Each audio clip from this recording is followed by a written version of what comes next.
એક બેને પ્રશ્ન પૂછેલો કાલિંદીજીનો. આમાં થોડોક તમને એમાં પણ વિષય જાણવા મળશે. કાલિંદી શ્રી યમુનાજીનું પણ નામ છે અને કાલિંદી ચતુર્થ જે પટરાની દ્વારકા લીલામાં એમનું પણ નામ છે, પણ બંને જુદા છે. જ્યારે રસાત્મક શ્રી યમુનાજીનું સ્વરૂપ, જે મેં આપને દર્શાવ્યું કે આદિત્યમાંથી ઉત્પન્ન, આદિત્ય નારાયણ સૂર્યમંડળમાંથી ઉત્પન્ન થઈ અને પોતે રસાત્મિક શ્રી યમુનાજીનું સ્વરૂપ જ્યારે પ્રગટ થયું, ત્યારે કાલિંદ એટલે હિમાલયની અંદર જે કલિંદ પર્વત છે એ જમાનામાં કલિંદ કહેતા હતા.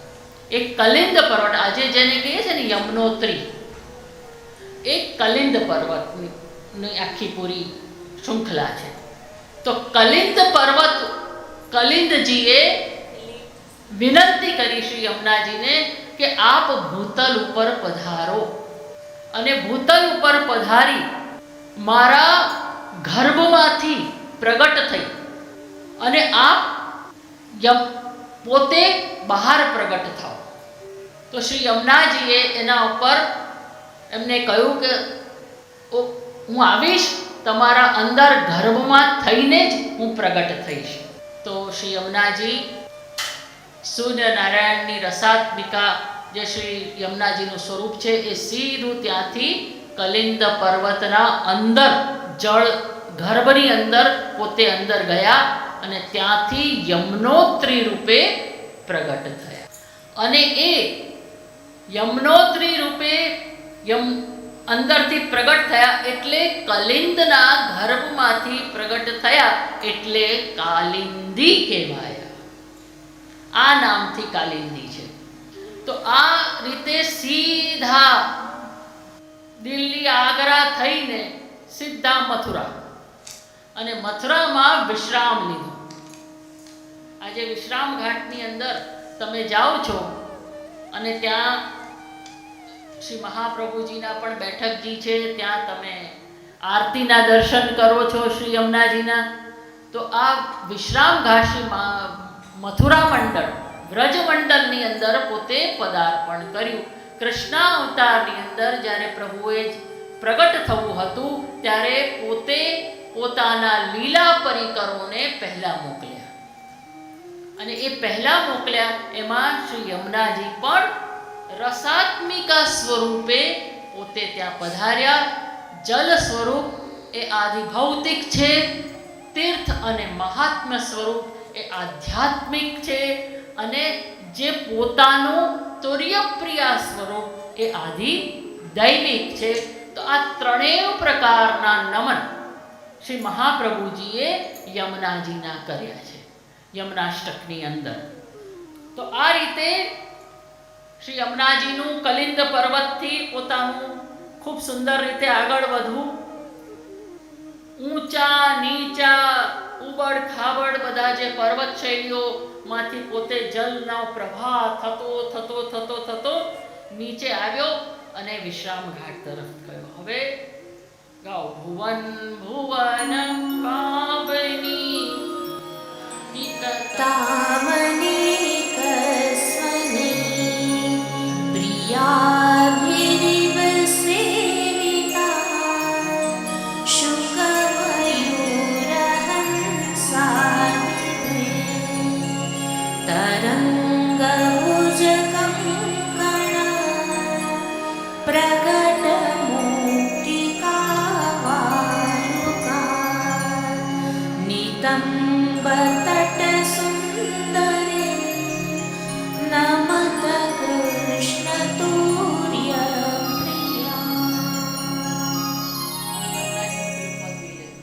વારંવાર શ્રી યમુને ગુણગાન. આ જ શ્લોક ઉપર 41 પદમાંનું એક વાર વાર શ્રી યમુને ગુણગાન કીજે એહી રસનાતે મજો નામ રસ અમૃત ભાગ્ય. આ શ્લોક સાથે આ 41 પદનું સમન્વય છે. ત્રણેય લોકોને પાવન કરતી શ્રી યમુનાજીનું જલ અને શ્રી યમુનાજી પોતે ભૂતલ ઉપર પધાર્યા છે અને શુક મયુર હંસ જે સાત્વિક પક્ષીઓ છે એ સાત્વિક પક્ષીઓ શ્રી યમુનાજીના જલ પ્રવાહનો ઘોષ સાંભળીને આનંદિત થઈ રહ્યા છે. શ્રી યમુનાજીનો પ્રવાહ જોઈને આનંદિત થઈ રહ્યા છે અને શુક મયુર અને હંસ નૃત્ય કરવા લાગ્યા, ખૂબ ચહેચવાવા લાગ્યા, ખૂબ સુંદર અવાજો નીકાળવા લાગ્યા. તો આવા શુક મયુર હંસ એવા ત્રણેય પક્ષીઓ જેમ કે કોઈએ શૃંગાર કર્યો હોય એ રીતે એ લોકોથી સજાયેલા શ્રી યમુનાજી તરંગ ભુજ કંકણ. યમુનાજીની વાલુકાઓમાં જેમ પ્રવાહ વધતો ગયો યમુનોત્રીથી ધીરે ધીરે થતા થતા વધતો તો એમાં જે ફીણ થાય છે ને ઝાગ, એ મોતી જેવા લાગી રહ્યા છે. તો એવા ઝાગ અને વાલુકાઓ જે મિક્સ થઈ અને જે શ્રી યમુનાજીનું જે જલનો પ્રવાહ દેખાઈ રહ્યો છે એ કેવા લાગી રહ્યા છે? શ્રી યમુનાજીના કંકણ, ભુજાઓના કંકણ જેવા લાગી રહ્યા છે. અને જે યમુનાજીનો પટ પ્રવાહ, જે બે પટ છે એમના નિતંબર રૂપ સુંદર લાગી રહ્યા છે. એ કૃષ્ણ તુર્ય પ્રિયાને નમન કરીએ છીએ. અનંત ગુણ ભૂષિતે અનંત ગુણભૂષિતે શિવ વિરંચિતે વસ્તુતે ઘનાઘનનિભે સદા ધ્રુવ પરાશરાવિષ્ટદે વિશુદ્ધ મથુરાતટે સકલ ગોપ ગોપીકૃતે કૃપા જલધિ સંશ્રિતે મમ મન સુખમ ભાવય. અનંત ગુણ ભૂષિતે શિવ વિરંચી દેવસ્તુતે. ભગવાન જે શ્રી શિવ વિરંચી, બ્રહ્મા, શિવજી આદિ દેવો જેના ગુણગાન ગાતા સમાતા નથી, જેની સ્તુતિ સદૈવ કરતા રહે છે એવા શ્રી યમુનાજી, જેના તટ પર કોઈ પણ તપ ઇત્યાદિ કરે છે, જેના તટ પર જઈને કોઈ ભક્તિ કરે છે, જે શ્રી યમુનાજીનો આશ્રય લઈને ભગવદ પ્રાપ્તિ માટેનો પ્રયત્ન કરે છે, એ બધા ઉપર શ્રી યમુનાજીની એટલી બધી કૃપા વર્ષે છે કે તે ફલ એ લોકોને પ્રાપ્ત થાય જ છે. જેમ કે ધ્રુવ, પરાશર ઇત્યાદિને એ ફલ પ્રાપ્ત થયું.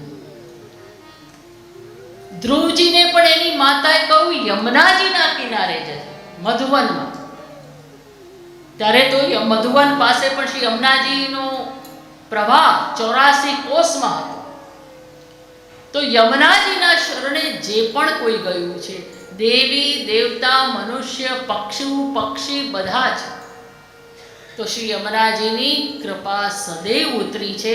શ્રી યમુનાજીનો આશરો લઈને જેણે પણ આગળ વધ્યા છે એ બધાને શ્રી યમુનાજીએ આશ્રયનું દાન કર્યું છે. એવા શ્રી યમુનાજી છે. યયા ચરણ પદ્મજા મુરરીપો પ્રિયમ ભાવુકા. યયા ચરણ પદ્મજા મુરરીપો પ્રિયં ભાવુકા સમાગમનતો ભવ સકલ સિદ્ધિદા સેવતા તયા સદૃશતા કમલ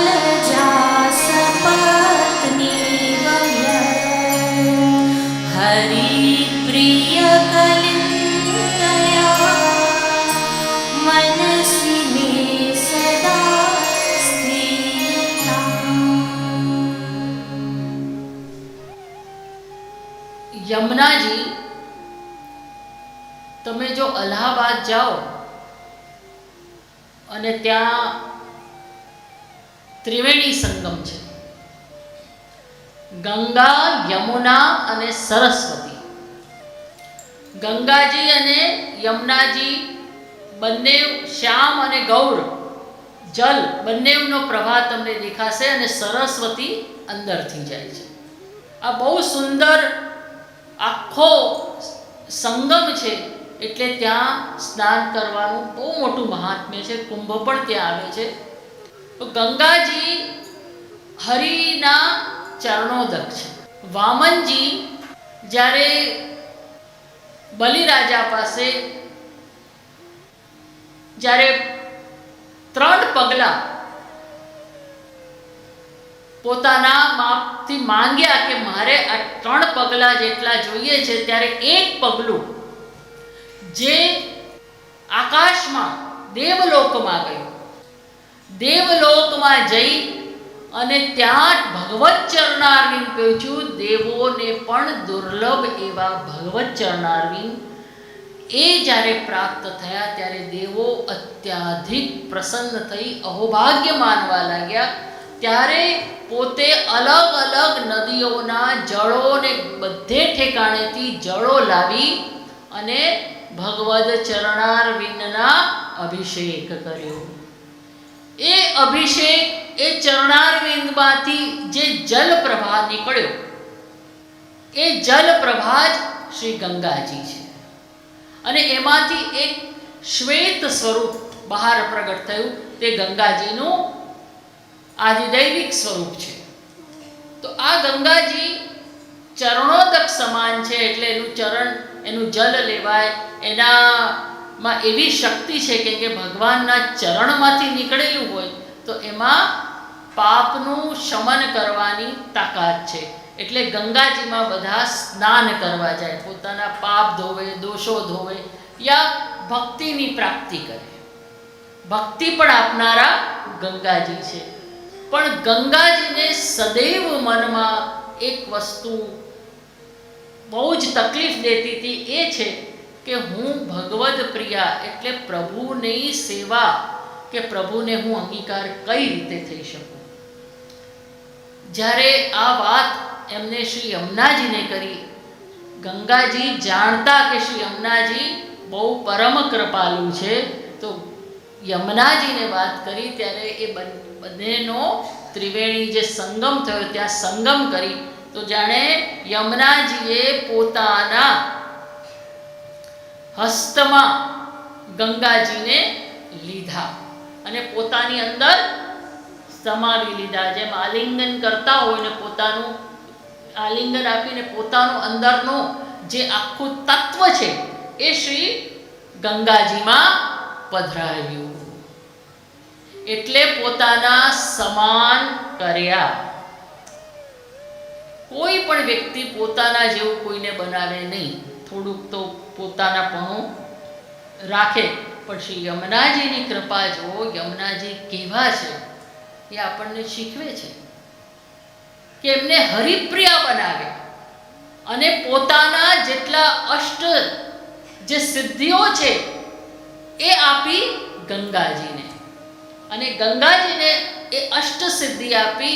યમુનાજીનું જળ મિશ્રિત થવાથી ગંગાજી ઠાકોરજીમાં ઝારીને ભરવા લાયક થયા. બ્રજમંડળની અંદર માનસી ગંગા, તો માનસી ગંગા પણ છે, ત્યાંનું જલ પણ ભરાય છે. અને ત્યારથી એ ઝારીમાં ભરાવા લાગ્યા એટલે બહુ અહોભાગ્ય થયું. ગંગાજીને બહુ જ પ્રસન્નતા થઈ કે આજે શ્રી યમુનાજીએ મારા પર આટલી બધી કૃપા કરી, મને એમના સમાન બનાવી દીધા.